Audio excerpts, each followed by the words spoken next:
finally received a e-ink display that I've been Ooh, wanting to play with. Yeah, I ordered it in like end of February, and yeah, I just got it like 2 days ago from Seed Studio. So that's like what, end of May. yeah. I think they were just pretty backed up on it, but I don't know. I'm excited to play with it. I'm excited to try, just doing some color e-ink postery kind of thing, right? Yeah, I know, like in the announcement for this collaboration with Open Home Foundation, yeah, they mentioned like, Seed Studio have a whole bunch of stuff ready to go. So Mhm. Yeah, and this had nothing to do with. I didn't have any prior knowledge of this. It just happened to be great timing on yeah.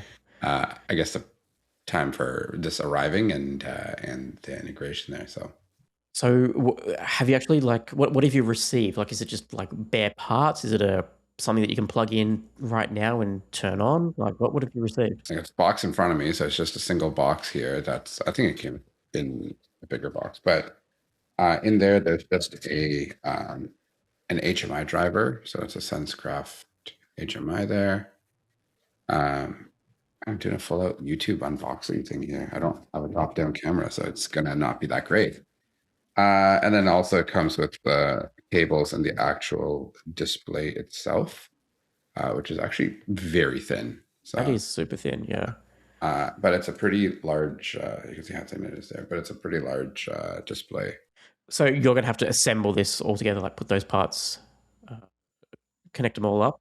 They have a pre-made bundle with like a frame and all of that stuff, but I was just like, nah, I want to try it myself, and Yep.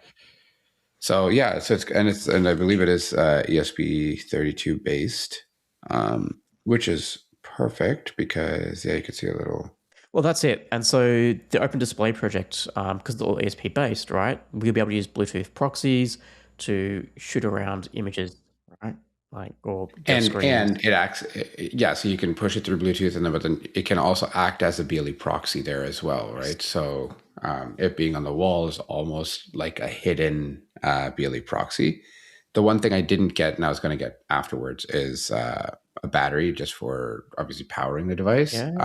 I'm just going to get that on Amazon. It's yeah, or maybe AliExpress or something like that. But that should be a lot more available than this one. So it's a ESP32 S3 based controller. What's your grand plans for the e-ink display? Like, what are you hoping to put on it?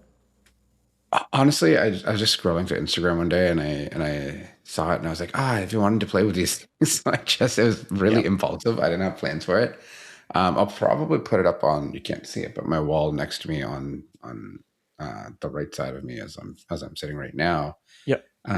Just I don't know, like posters or just even like just some art of some kind. Yeah. It'll be cool. I mean, the thing is, these displays aren't cheap, right? So they are quite expensive. I think this whole package costed me like 200 and something US dollars. Oh, wow. And Is that color or just black and white? it is color. It is Okay. color.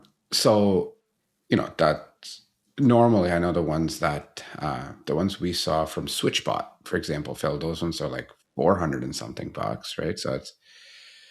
So I figured it's cheaper to DIY it myself. The SwitchBot ones are nice. I don't always have the nicest things to say about SwitchBot's product strategy, but their screens are nice. I mean, we got to see them at CES this year, and I think Shane Watley just released a video on it. So it's there's some cool things. I'd rather I like that. I want to learn a little bit more about this kind of stuff, and something I've always wanted to play with. So I just bit the bullet, and then it took forever, and here we are. So and now we have an integration. So I know e-ink is something that I've always loved the look of, right? Like it looks nice, always on, very power efficient. It would be great for like a weather dashboard or something. Like, I like the only analog clock I have in the house is an Amazon Echo wall clock, right? That updates itself right, through the Amazon Echo. But I like being able to look at that clock and see the time, right? It would be cool to have like a display that's not a screen, right? That's showing me Yeah. adverts or flicking things over, that I could just look up Yeah. and see what's on the calendar for today, or what's the weather going to be. Is it going to be, like, that is the Yeah. perfect use for e-ink. Yeah, and I figured one of the things I could do is, if, let's say, I don't know, like I want to alert on something, hey, door is open or something like that, I can always have it switch to something, right? Saying, hey, door is open, or even if I wanted to rotate between an image and maybe a dashboard of some kind. Um, yeah. Again, I'm not sure quite what's going to come from it. If you care to follow, I'll throw updates on here, but I'll probably start working on it in this week or next week and finish it. God, who knows when? It'll never be Well, finished. It never gets it'll finished. never be finished. That's right.